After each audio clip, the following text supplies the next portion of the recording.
Hello and welcome to Buffy and the Art of Story Season 5. Today I'm talking about episode 15, I Was Made to Love You, where a super strong, very pretty, and slightly homicidal robot comes to Sunnydale. Along with the breakdown of the episode, I'll talk about whether or not I Was Made to Love You conveys the theme that the writers thought it did, an emotional main plot that's well structured, but an action plot that falters, when and why I Was Made to Love You misleads viewers and the effect that has, and whether Buffy's character flaws of self-involvement and distance feel authentic or fit the theme. I am Lisa M. Lilly, mystery and thriller author, story coach, and founder of writingasasecondcareer.com, where you can learn more about fiction writing, publishing, and book marketing. There will be no spoilers except at the end of the episode to talk about foreshadowing, but I'll give you plenty of warning. Okay, let's dive into the Hellmouth.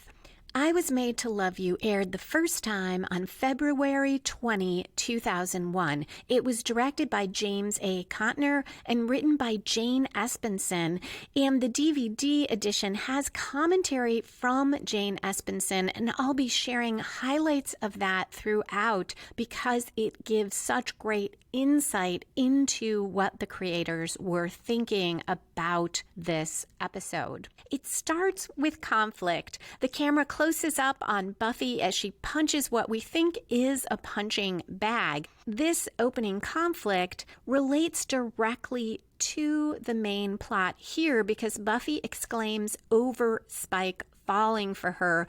She is not just appalled, she feels that it is a reflection on her. She says, Spike wants me. How obscene is that? Giles tells her she's not responsible, but she says something about Spike made him say, quote, that's the one for me, end quote. On the DVD, Jane Espenson said they set up the theme of the episode in the teaser and that it's about how Buffy views relationships with men, both future and past, and that they knew that an episode about a robot built to love someone would have to be about relationships.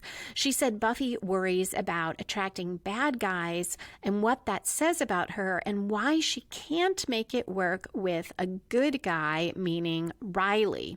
And she said that parts of Warren building a robot make Buffy think about how she treated Riley. Espenson also commented on how overall they gave Buffy, though she's the hero, the trait of being self-involved and kind of standoffish and distant. We get a visual hint of the connection to Riley because the punching and kicking by Buffy of a punching bag calls back to exactly what she did when she found Riley with the vampire. She was punching a punching bag when he came to see her. But now the camera pans back and we see that she was actually kicking and punching Xander, who's wearing a giant puffy suit. Buffy helps him lean against a wall because he's not bendy enough to sit in that suit. Buffy then rants about slapping around and torturing guys, and sure, it scares away the nice ones, but every now and then you get a prince like Spike who likes it. And Xander tells her the problem is not you. Don't do this to yourself, please.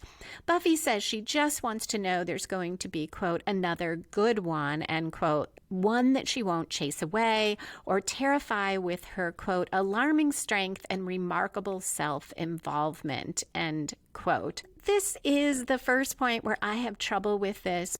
I have come to agree after talking with Roberta Lipp of They Coined It podcast that her dealing with her grief over what was happening to her mother and Joyce's illness and shutting Riley out of that does show something about Buffy's lack of feeling for Riley. However, I don't think that shows Buffy self-involved. I think it shows that she wasn't that connected to Riley and wasn't that in love with him or in love with him at all. Xander now says he doesn't think she's like that. Thank you, Xander, for agreeing with me. Espenson commented that the episode further is about Buffy realizing she doesn't have to find the next guy. I find this contradictory with the idea that Buffy is in fact self-involved and Riley is a good guy that she lost out on. Those things, sure, they can exist together for sure, that Buffy needs to learn she doesn't just need to find another guy, but you could also believe Riley was a good guy for her. But I do think to put that in the same episode suggests that the problem is Buffy, and Buffy does need to find a new guy so that she can do things differently and be less self-involved. Buffy now goes on to say she could change, spend less time slaying, work harder at the relationship, laugh at the guy's jokes, and she says that men like the joke laughing at, right? And Xander says, or maybe you could just be Buffy. He'll see your amazing heart and he'll fall in love with you.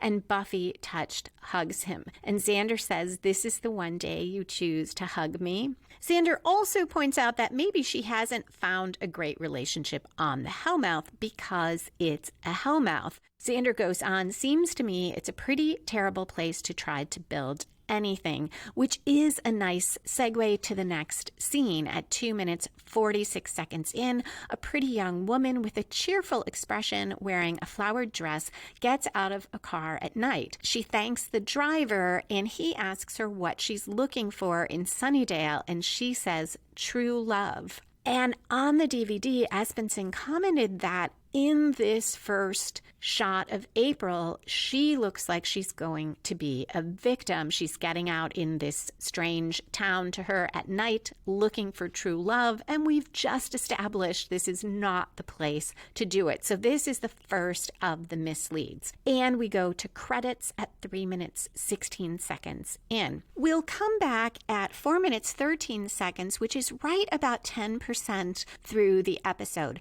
Typically, you will see a story spark or inciting incident right around 10% of any story. Here, it has happened earlier. And if you're going to move that story spark around, earlier is always better because there is nothing wrong with getting your story rolling right away. And here we've got two stories. Buffy's emotional arc, which began in that first scene when she struggles with what does this say about her? What does she need to do differently? And the action plot, the robot plot, begins with April coming to town. So we have got two story sparks already. At the 10% mark, Joyce is in the living room. She twirls around. She, too, is wearing a pretty dress.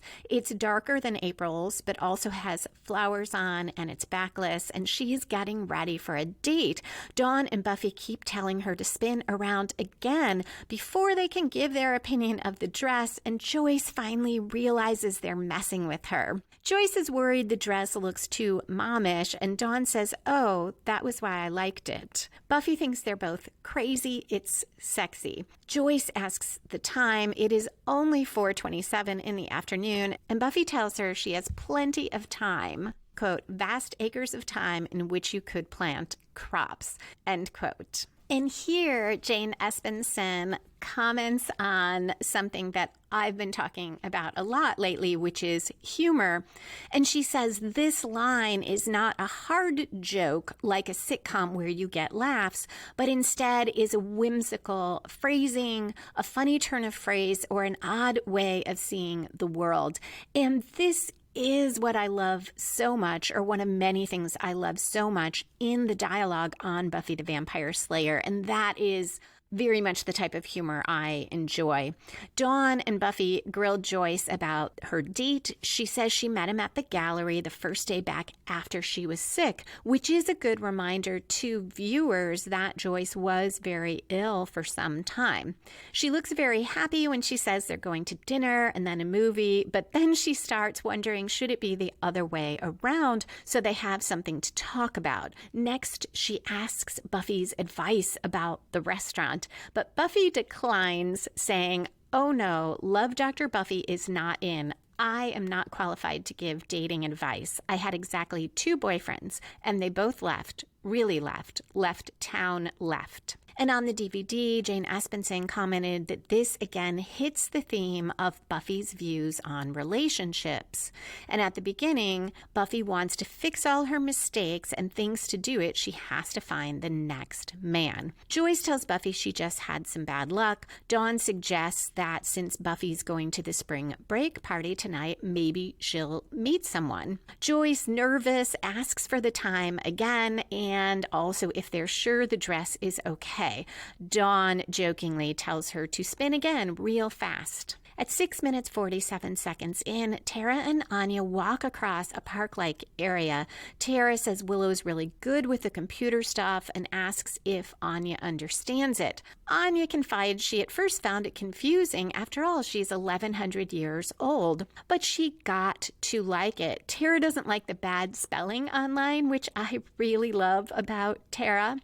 Anya explains that she took the money she made at the Magic Box and tripled it through online trading. And Tara says tripled, like first money, then money, money, money. There is more computer and machine referencing, which we get throughout the conversation as April approaches. So first we had Xander talking about things being built on the Hellmouth after they've been discussing relationships. Now Willow and Tara talk about computers and online trading. So we'll see a lot of these conversations that reference machines and computers in the episode right around when April shows up. And now she approaches them and says, "I'm looking for Warren. Do you know where Warren is? And if you do, could you tell me?" They tell her they don't know Warren. She then asks a guy sitting on a bench who also doesn't know. At 7 minutes 59 seconds, we cut to the college spring break dance.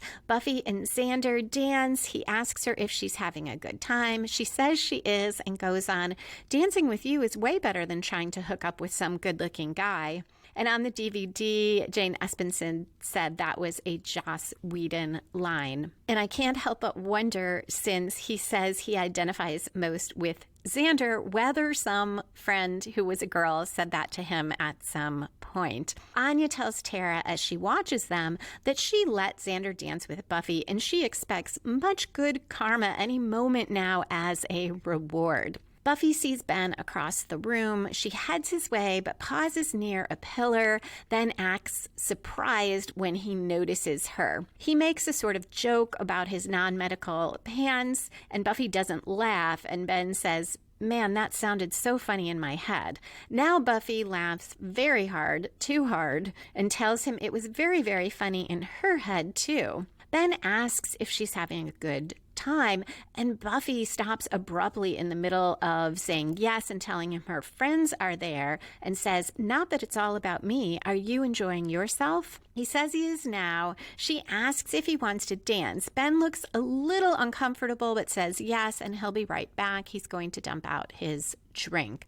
So this is another mislead. Jane Espenson commented on this because now we think that Ben will be the next guy Buffy hooks up with. And because of that, Jane Espenson said that they needed to make him very charming because otherwise the audience who knows that he is Glory will be harsh with Buffy for falling for him. We cut to Anya, who is admiring the, quote, tiny grain patties, end quote, in the Chex Mix, and she's very impressed by whoever wove them so carefully. Xander explains that a machine creates them. Anne right then sees April across the room and asks who she is. April is calling out for Warren. Anya tells him about the earlier meeting with April and comments that April speaks with a strange evenness and selects her words too precisely.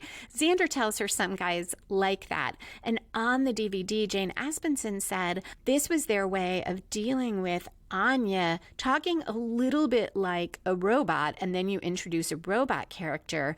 And so they used that and got the irony of Anya finding April's way of speaking odd. I love this because it illustrates a way to handle it if you have introduced some elements that you can't change in your story, but now something needs to come in that may seem repetitive. By calling it out and making the audience in some ways part of the joke or part of the fun of it, you can make that work. We get a quick cut to a guy we find out later is Warren, and he tells his girlfriend Katrina that they need to go.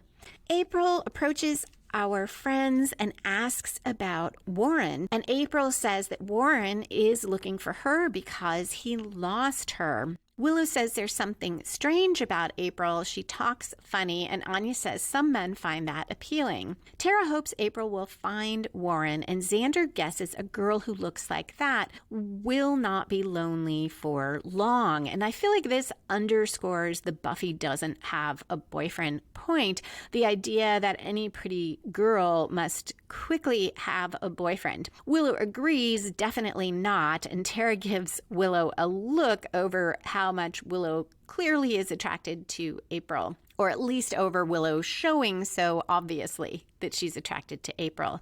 At 12 minutes, 6 seconds in, while Ben has gone to spill out his drink, Spike asks Buffy, is she trolling for her next ex? She points out that she told him to leave town, but he says it's a free country and a free party. He's staying. She tells him get away from her. He stalks off just as Ben returns and asks if that guy was bothering her. He is relieved, though, that he doesn't have to threaten to do anything inappropriately violent. Spike watches Ben and Buffy joking around, clearly jealous. I see this as the first major plot turn, what I think of as the one-quarter twist in the emotional arc for Buffy. It is sort of a Buffy versus Buffy plot, just as last time we had a Spike versus Spike subplot. The twist comes in this very next scene, and it's from outside of Buffy because it is Ben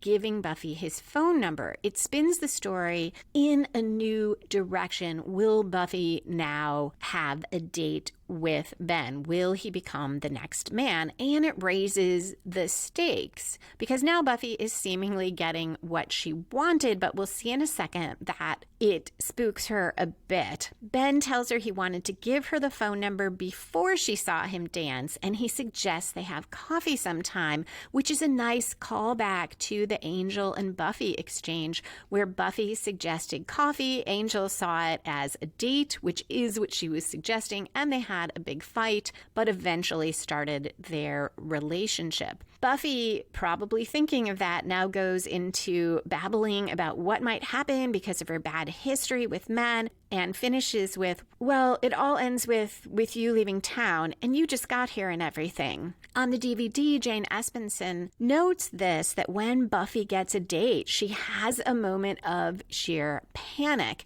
And Espenson also said that Ben's persistence in the face of that can be seen as genuine interest or a little predatory. And Ben says apparently they'd be risking a tragic chain reaction if they had coffee, but he thinks it might be worth it. Spike, not happy, notices April. She tells him she's looking for her boyfriend. He whispers something in her ear, and at 14 minutes, 42 seconds in, April says, that would be wrong. You are not my boyfriend, and throws Spike through the window. So I see that as the first major plot turn in the action plot. It comes from outside Buffy. It is all April and Spike, and it takes the story in a new direction and raises the stakes, because had this not happened, April might have finished asking for Warren at the party, left, gone off to look for him, and Buffy might never have known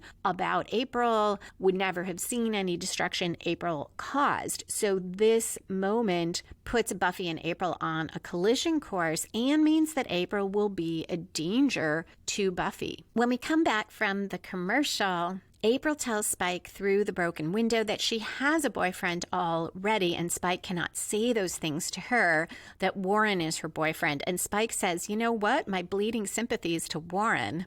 Buffy goes to talk to April, pausing in the middle to express joy about her throwing Spike through the window. April, though, only wants to talk about her boyfriend. She has to find him. And Buffy, who maybe is also talking to herself, says, okay, I think you need to stop looking for your boyfriend. April's not having it, and she throws Buffy against a wall. Buffy is cradling her arm as April looks down at her and apologizes. She says, if I hurt you just now, I am sorry. I hope that your boyfriend will take good care of you. And now Buffy looks very sad, again hitting that theme of Buffy has no boyfriend. At 15 minutes 58 seconds in, the gang talks at the magic box. Buffy says she's sick of super strong little women who aren't her.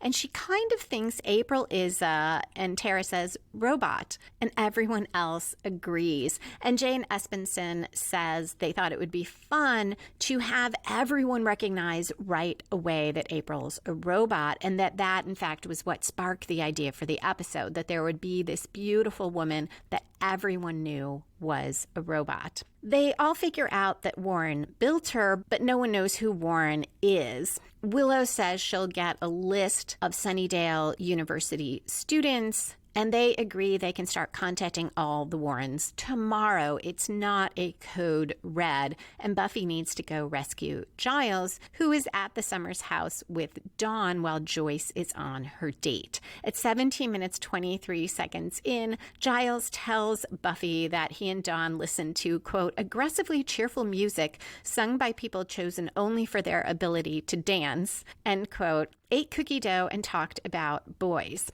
Buffy tells him about the robot throwing Spike through the window, which she admits was kind of fun, and will fill him in on the rest in the morning unless he wants to stay. But right then Joyce returns, very happy, so Buffy says, and listen to my mom talk about boys. And Giles responds, right, must go. But he wishes Joyce a good night. There's a very nice moment between them. And when he's gone, Buffy observes that the date looked pretty tame to her. She didn't notice the guy kissing Joyce goodnight. But Joyce teases Buffy by saying she forgot her bra in the car and then in the restaurant. And Jane Espenson commented on how much fun this was to write, because usually Joyce doesn't get to be playful and fun. Instead, she mostly plays the concerned mom.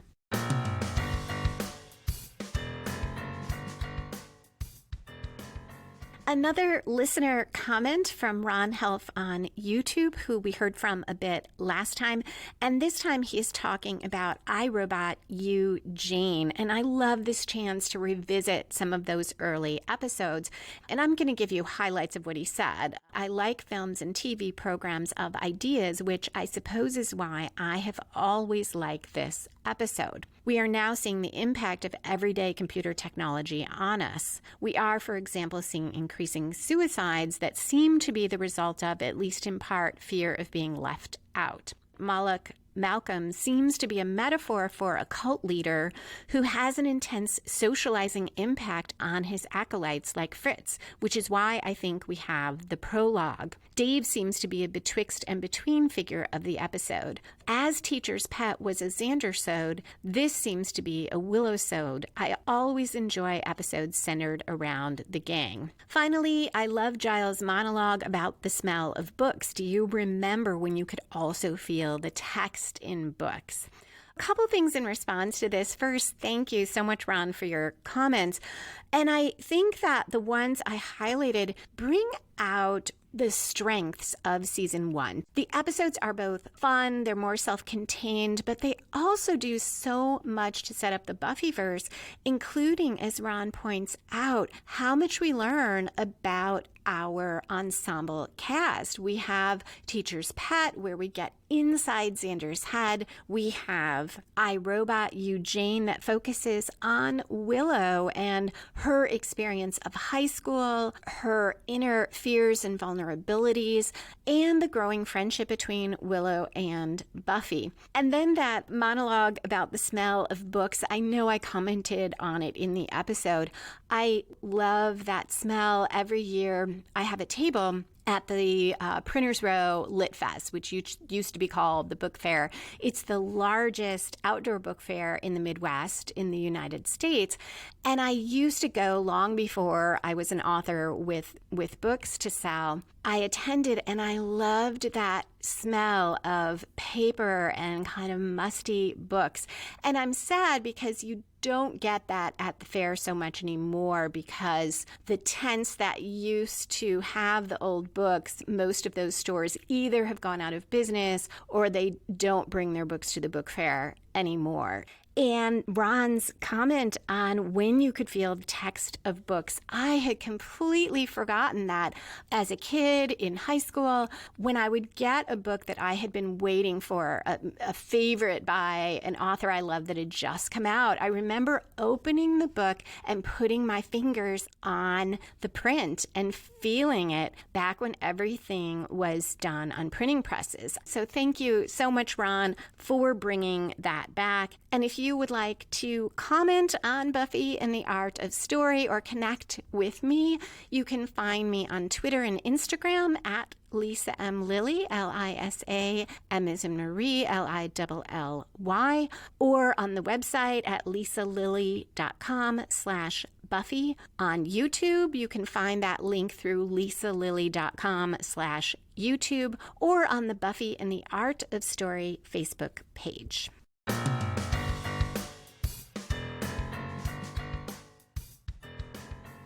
At 18 minutes 55 seconds, April knocks on doors in the middle of the night asking for Warren. An irate neighbor slams the door in her face. She just goes on to the next house. In the next scene, the gang tells Giles about the robot. Willow says she found no one named Warren at Sunnydale University, but there is a Warren at a nearby school, Warren Mears, and he went to Sunnydale High with them briefly. She's got an address for his parents, and he's probably home for spring break. Buffy is ready to go see him, but Giles asks, shouldn't they figure out first why he built April? The others look around awkwardly, and Tara says, don't you think she's just... And Willow says, yeah, she's just sort of a... And Xander says, she's a sex bot. I mean, what guy doesn't dream about that? He goes on to wax eloquent about having a girl who does anything for you,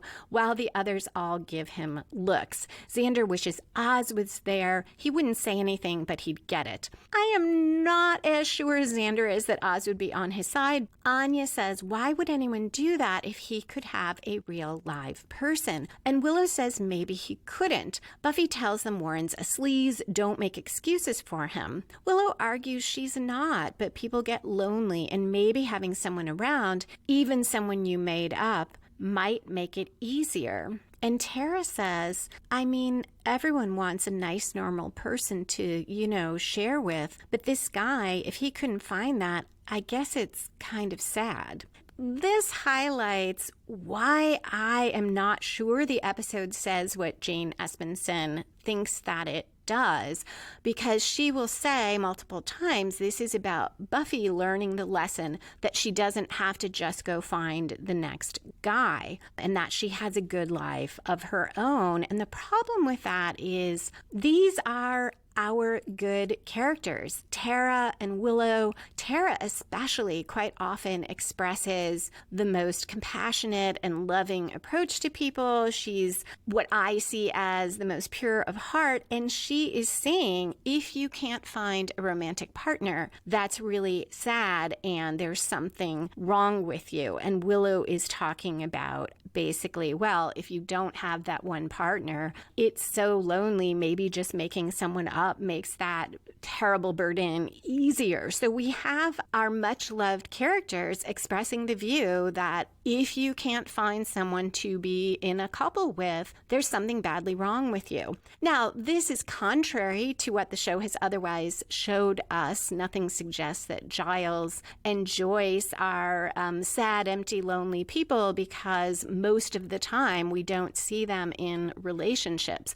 But within this episode about relationships, we have Tara and Willow endorsing this theme of you have to be part of a couple or you are deficient in some way. So now we're at 21 minutes, 42 seconds in. Buffy looks down, clearly very sad, as Tara says that line about a guy who doesn't find anyone. And in the next scene, she's alone. She gives a heavy sigh and looks at Ben's number. Buffy then picks up the phone, hangs it up, and finally calls Ben. So this is at the midpoint of the episode, and I see it as a major commitment by Buffy. And that's what typically we see, is the protagonist making a major commitment, really going all in on the quest, or suffering a major reversal, or both.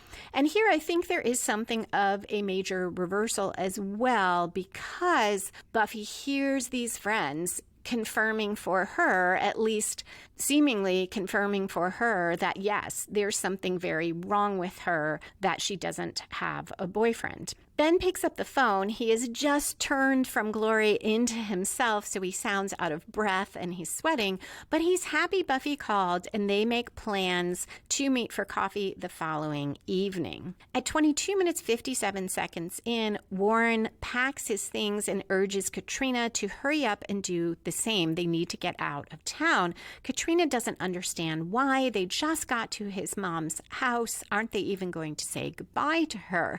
This is a nice moment to foreshadow that Warren's mom can let someone into this house, specifically Spike. Warren just avoids Katrina's questions, which doesn't make her happy, and she's even less happy when Buffy turns up at the door and says she's there to talk, and Warren says, "Is this about her?" And Katrina says, "Her who?" She wants to know what's going on. Warren tells her, "Go wait in the kitchen. This is important." And Katrina says, "And I'm not." He tells her to shut up, and she storms out, not surprisingly. This could be a sort of midpoint in our action robot plot. The fact that Buffy had such a strong reversal and commitment at the midpoint does support the idea that the main plot here is her emotional arc. And we'll see with the action plot, the way its plot turns happen, it probably is a subplot. Here, this is a kind of reversal for Warren, though I'm not sure if he's meant to be the protagonist in that plot or if April is meant to be the protagonist. But either way, Buffy coming to the door is a reversal for both of them. For April, because Buffy will ultimately help Warren evade her, and Warren because now he has to deal with April. He can't just run away. Buffy says, "My name is Buffy Summers. We were at Sunnydale High together. Do you know who I am?" And Warren says he does. So Jane Espenson pointed out that this was a good way to avoid a long explanation from Buffy of what a Slayer is and why Warren should listen to her and how she can help him. And that is also a terrific thing to think about if you have a situation that would require one of your characters to tell the other something the audience already knows about. You can perhaps adjust something minor and avoid the need for that. So early in the episode, we seeded the idea that Warren went to Sunnydale High.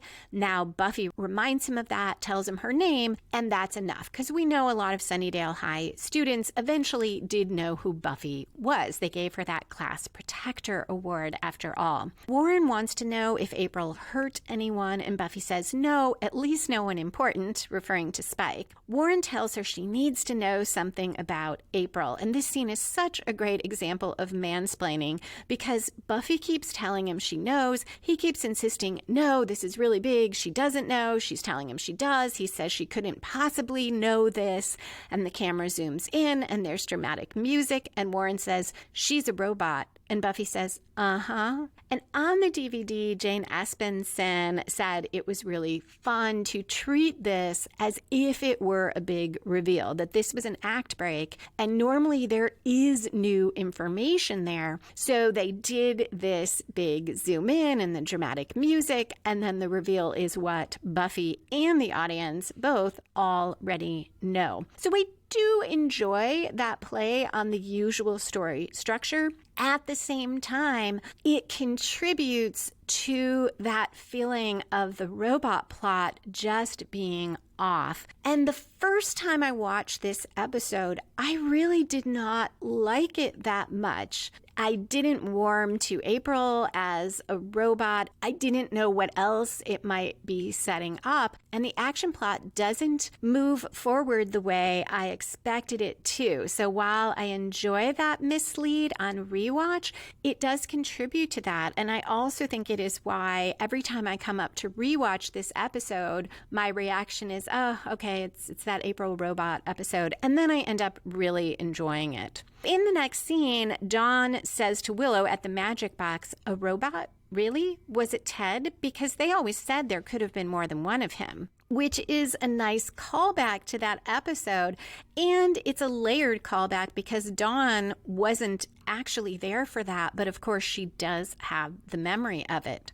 Xander tells Dawn that he'll take her to school, and he opens the door of the magic box, and Spike, at 24 minutes 59 seconds, comes in. He's got a blanket around himself to protect against daylight, but it's not doing too well because he is in flames. He throws the blanket down, stamps out the fire, and asks them all what's going on. They stare at him. Giles tells him he's not welcome. Willow says she's looking for a way to de-invite him from the shop, and Anya asks if they can throw him out the window the way the robot did. And Spike says, robot, that's what she was. I knew something wasn't right. He looks at Dawn and asks, isn't she at least glad to see him? But she tells him stay away from her, clearly angry about the events of Crush. Now Spike sighs, says he was afraid of this, and starts ticking off on his fingers what he thinks or wants them to think he thinks happened.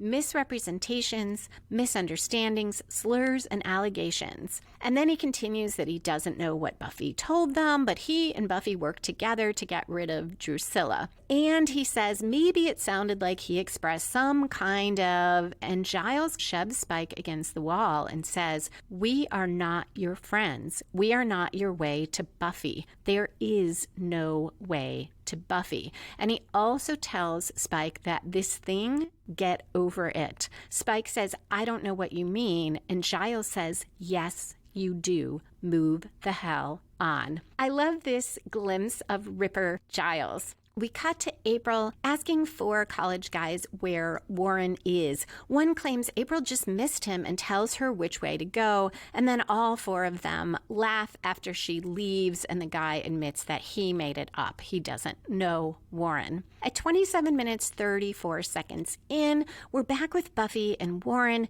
She is talking about how he couldn't find love, and she says, so naturally you turn to manufacturing. Warren more or less agrees, but he insists April is not a toy. He made her to love him. She cares about what he cares about, wants to be with him, listens to him and supports him, and laughs at his jokes. She is not a toy. She's a girlfriend. And this is intercut with April searching for him.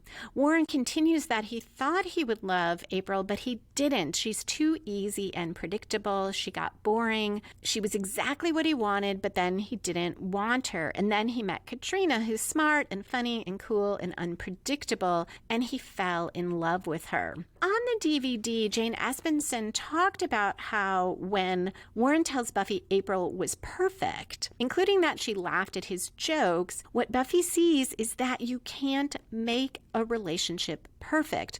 Warren goes on to tell Buffy that he never told April about being unhappy. He just went out and left her in his dorm room, and she ought to have run down her batteries by now. And Buffy says, "You left her in your dorm room?" And she is upset that Warren didn't tell April so she could try to fix things.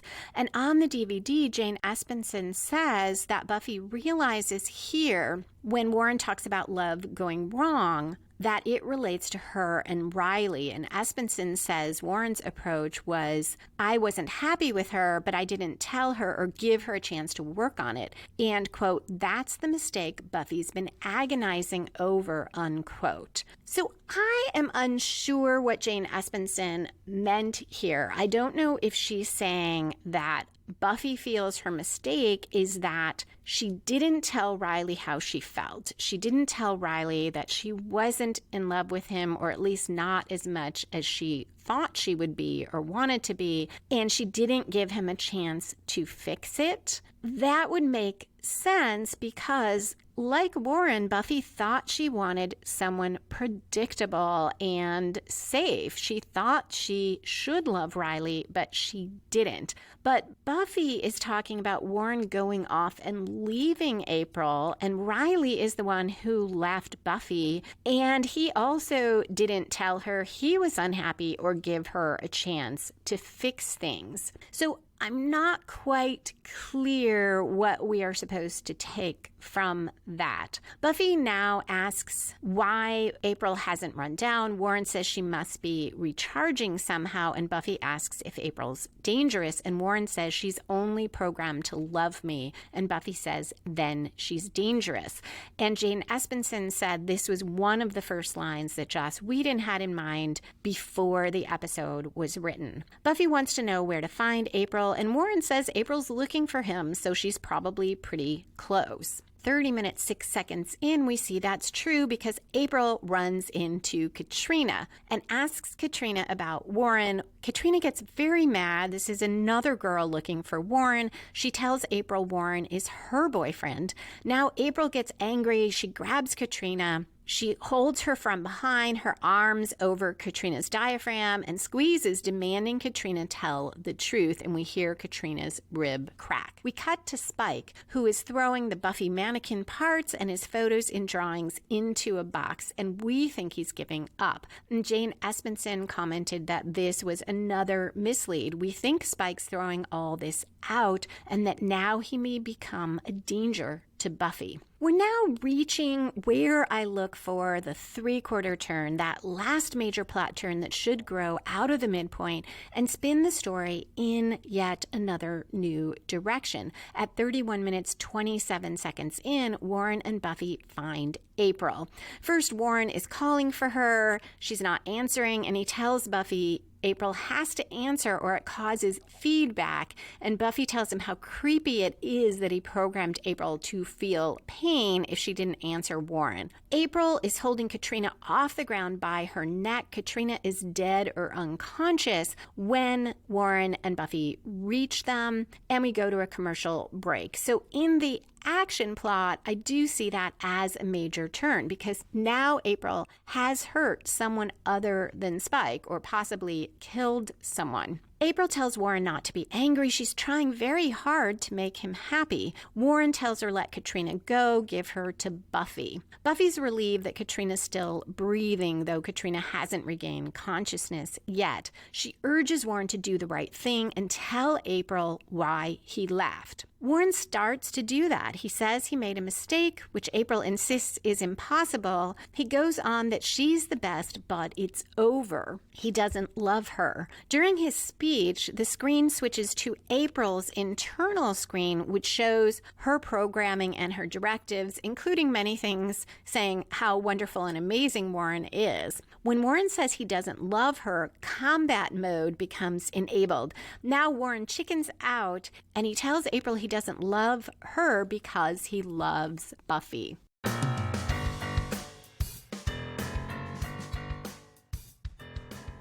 Did you know that you can listen to each Buffy and the Art of Story episode the weekend before they are released by becoming a patron for as little as $1 a month? You'll also get bonus episodes, including a breakdown of the pilot episode of Angel, the series, and most recently, an episode about humor in Buffy, where I compare Band Candy from Season 2 to Triangle from Season 5. And at the $5 level, you'll also get a copy of the book Buffy and the Art of Story Season 1, Writing Better Fiction by Watching Buffy. You can join at patreon.com/Lisa M. Lilly, Lisa, M as in Marie, Lilly. If you like to support the podcast, but you don't want to do a monthly commitment, especially in these uncertain times, you can make a one-time contribution at buymeacoffee.com/Lisa M. Lilly. As a thank you, you'll get access to the very Buffy holiday bonus episode where I compare all the Buffy holiday episodes and look at what they do and rank them. And that's at buymeacoffee.com/Lisa M. Lilly.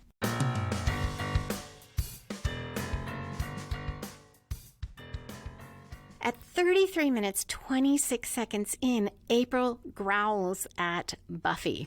As April and Buffy fight on the playground, Katrina wakes up and she sees April's insides when they're partly exposed and all the electronics and can't believe Warren built a robot girlfriend. Warren says she wasn't just for sex, and Katrina tells him to get the hell away from her. He chases after her. Buffy and April keep fighting. It's a great fight scene. They use boards from the seesaw. Buffy grabs onto the top of the swing set and swings forward, kicking April. April is clearly stronger, and eventually she gets Buffy by the neck, says she's going to kill her, but then she becomes tired and confused. She can't hold on anymore, and her battery is finally starting to run down, and at 34 minutes, 46 seconds, she lets go. Somewhere around here, we should have the climax, which is where the opposing forces have their final clash and resolve the conflict. So for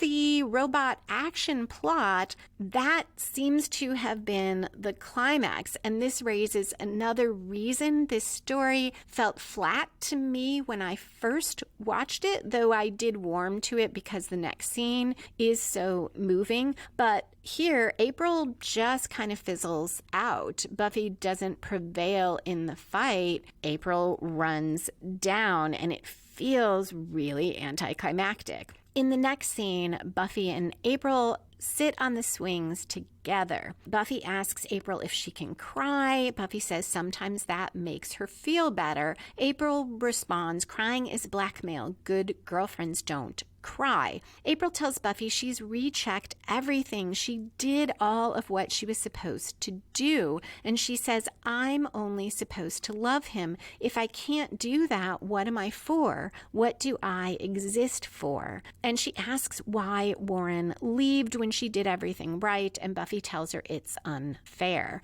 April thinks that it's getting dark, even though it's not, and she's worried Warren won't find her if he comes back for her, because maybe this is a girlfriend test. Buffy assures April she'll wait with her and make sure Warren can find her. Buffy also tells her Warren will see his mistake, he'll say he's sorry, and she claims that Warren told her how proud he was of April, how impressed he was with her, and that he didn't mean to hurt her. April goes through a string of cheery cliches, and her words slow more and more as she does, and she ends with, and things are always darkest before, and she freezes. At 37 minutes, 27 seconds in, we get a long shot of her. Her face is frozen and the breeze blows her hair, and the camera pans back to a long shot of Buffy sitting with April. On the DVD, Jane Espenson said that here Buffy connects with someone even though it's a robot and stays while April dies.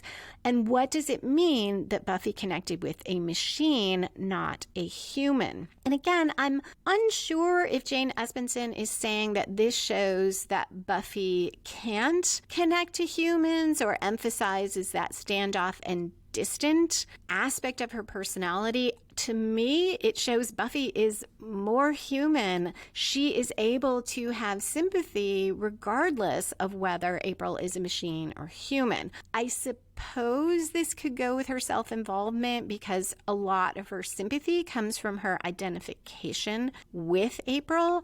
Also, you could say it's maybe safer for Buffy to connect with April, who isn't going to be around much longer and who isn't human, so there isn't as much emotional peril there. So maybe that's what Jane Espenson was going for. I'm not sure. I still feel like it says more about Buffy having emotional range. At 37 minutes, 47 seconds in, Xander is fixing the window that April broke. It looks to me like it's night outside, so I'm uncertain of the time frame here. It seems to be soon after she left April. Xander explains what he's doing, and he's talking about the window jam and being shimmed to be square, and Buffy asks with some skepticism, but also joking, does he really know what he's talking about? And Xander says he really does. And I like confident Xander. I always like confident Xander. Jane Espenson noted that she went to the library and went through books on window repair so she could write this scene accurately. So speaking of how things used to be, obviously back then you couldn't just Google window repair or watch a YouTube video and get that information.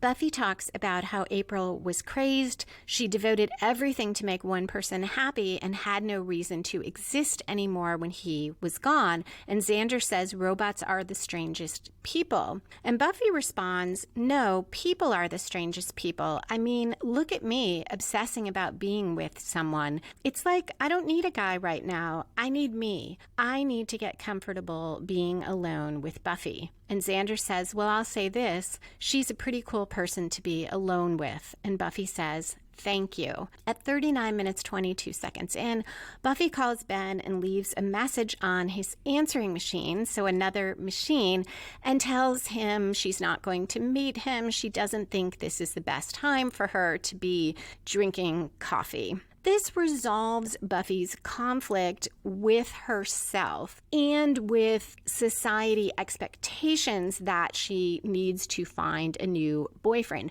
So I see this as the climax of the emotional plot. And this too supports the idea that that is the main plot, because this is much closer to where you normally would see a climax in an episode. Now we shift to the falling action. That's the part of any story where the writer ties up loose ends, resolves subplots, and at times moves along the season arc. Now, if we see the robot plot as the main plot, this was a very, very long falling action section. And I do think when I saw it the first time, I didn't grasp that the main plot really was Buffy versus Buffy. So that also made the episode feel off to me.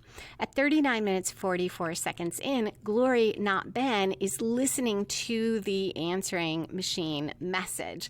Because this is back in the day when you had your answering machine and most people had it turned so that if someone called and you were home and either wanted to screen the call because there wasn't call waiting, or you're washing dishes, you don't have your hands free, you could hear the message as it played. So Glory is listening to the message as Buffy leaves it, and she's confused, and a minion explains to her that Ben tried to make a date with the Slayer.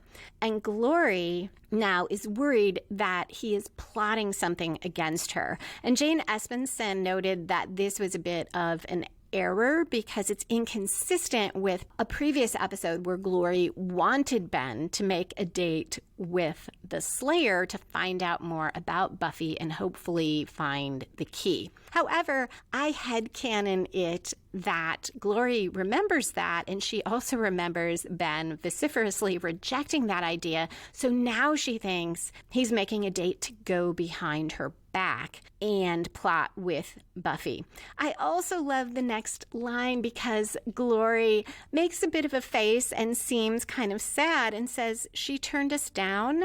At 40 minutes, 18 seconds in, Warren talks to Katrina on the phone, still trying to explain himself and apologize, and he ends with, "Don't hang up." He turns around and Spike's there holding his box, which really frightens Warren. He seems to know Spike's a vampire, but not know about the chip because he asks how Spike got in. Spike says Warren's mom invited him, and he says he's placing an order. And Warren says he's not making robots anymore, but clearly he's intimidated by Spike, and Spike hands him the box and says, "Here's your specs. You're going to make her real good for me." And we cut. And Jane Espenson said that was meant to be the surprise ending, and that's where the script, as released, ended. Joss then wrote the next scene, and I'm assuming it was done that way so that they could delay any word getting out about this last scene until the last possible moment.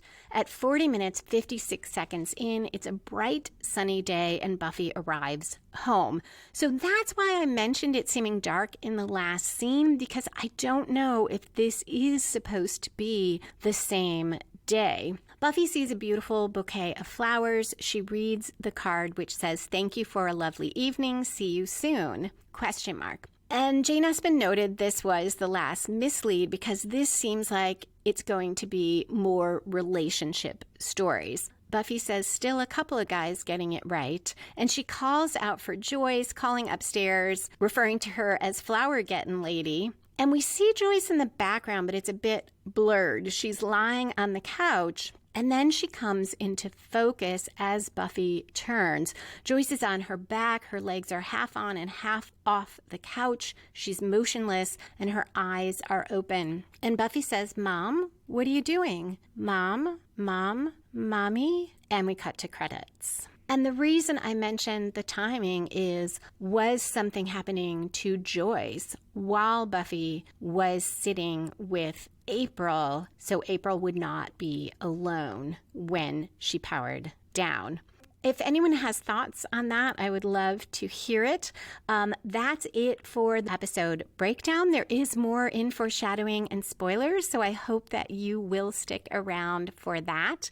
If you find the story structure I talk about in the podcast helpful and want to apply it to your own writing, you can download free story structure worksheets at writingasasecondcareer.com/your-novel. If you're not staying around for foreshadowing, thank you so much for listening. Come back in 2 weeks for Season 5, Episode 16, The Body, which picks up with a repetition of this exact scene to start the episode.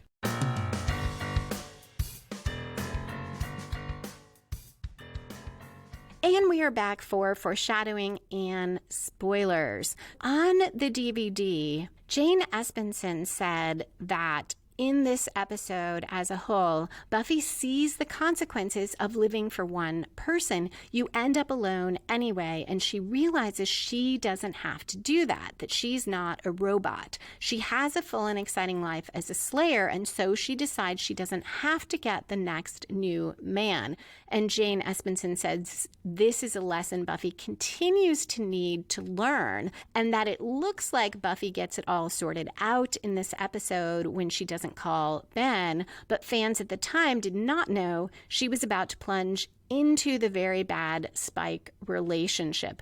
And I found that very interesting.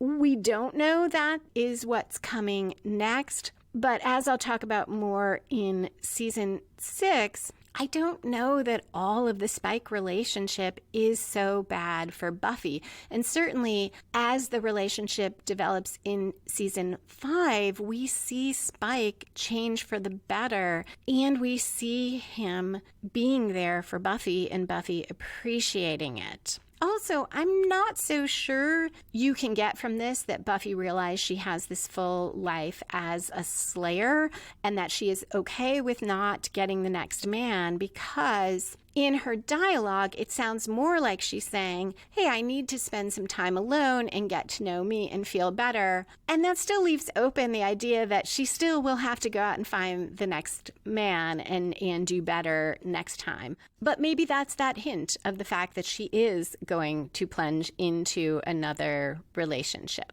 Other things that are foreshadowed, Ben's comment about risking a tragic chain reaction if they go on a date. So much there, given that there is a tragic chain reaction when Buffy calls Ben for help and he turns into Glory and Glory grabs Dawn. So that is exactly what ends up happening. Another thing on the DVD, Jane Espenson pointed out how Tara seems the most sympathetic to Warren, and it's ironic and horrible because Warren ends up killing her. Also, there is clear foreshadowing and obvious foreshadowing here of the future Warren and Katrina episode, Dead Things. Here, Warren treats Katrina with very little respect. It's not only that he created this robot before he met her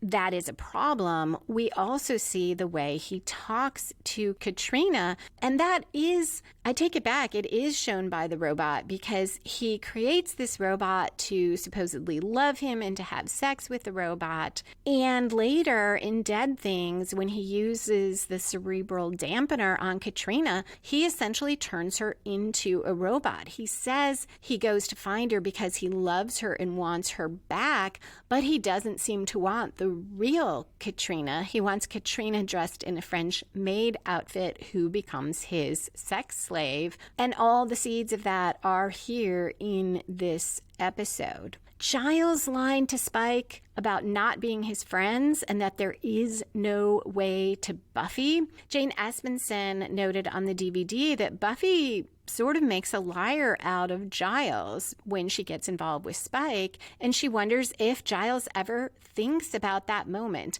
And that's something that when we get to the end of season 6, Buffy tells Giles she slept with Spike, and she is expecting some judgment, and Giles laughs. And that's part of why that laugh doesn't work for me, because I thought Giles must think about that moment, about telling Spike that. And while I don't want him to be judgy with Buffy, and I don't think that he would be, I'm not sure his first thing would be to laugh. Of course, the Spike placing an order tells us the Buffy bot is coming soon. I really love the whole Buffy bot episode, and I love every time she appears in the series. We do see Spike and Warren interact in season 6 when Spike goes to Warren to find out what's wrong with his chip. So I love this early interaction where it does seem Warren knows who Spike is. It's clear Warren doesn't know about the chip, and he never will find out exactly what it is it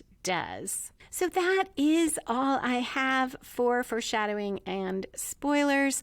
Thank you again for listening. Come back in 2 weeks for Season 5, Episode 16, The Body, the most heartbreaking episode of Buffy the Vampire Slayer ever. You can listen to back episodes of Buffy and the Art of Story at lisalily.com/BuffyStory or lisalily.com/YouTube. You can also comment on the episodes, share them, or connect with me on Instagram or Twitter, or by visiting the Buffy and the Art of Story Facebook page. And you can find book editions of Buffy and the Art of Story at lisalily.com/BuffyBooks. Music for this episode was written and performed by Robert Newcastle. Buffy and the Art of Story is a production of Spiny Woman, LLC, copyright 2022. All rights reserved.